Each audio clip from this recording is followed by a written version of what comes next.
Eso lo ve un japonés y le da un hamacuco, pero de los gordos. Les han metido un gol con una cosa, la Copa América, la Copa América. Dicen, el mayor desafío marítimo del mundo. Pero ¿cómo te lo venden, eh? ¿Pero qué es eso? 24 pijos llegando al puerto ahí. Yo soy el wincher, yo soy el spinnaker, yo soy el skipper. Tú eres un moñas. Tú eres un moñas. ¿Has visto la trainera de Bermeo? Eso sí que es un desafío en el mar. 12 tíos apechados ahí, picha contra culo, que hay que tener mucha confianza. Ni GPS ni leche en vinagre. Un tío allí oliendo a chacolí, oso hondo, y dale. No, eso sí que es un desafío en el mar. Es que por favor.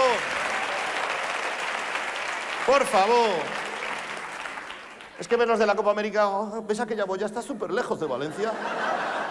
Estará como a 1 kilómetro, habrá que programar los ordenadores. Avisa Fenfe, Chufi, Fuli, Funfi, ¿pero qué me estás contando? Yo he visto traineras de Bermeo en Noruega.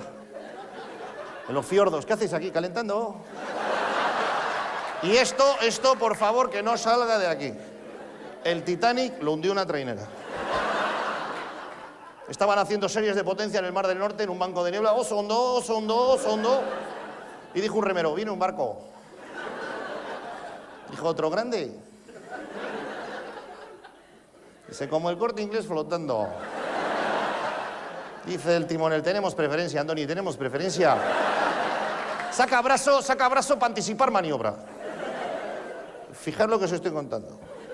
Con las uñas, una raja en el casco de 200 metros.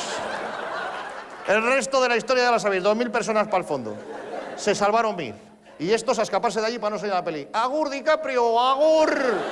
Muchísimas gracias, de verdad, un auténtico placer. Muchas gracias.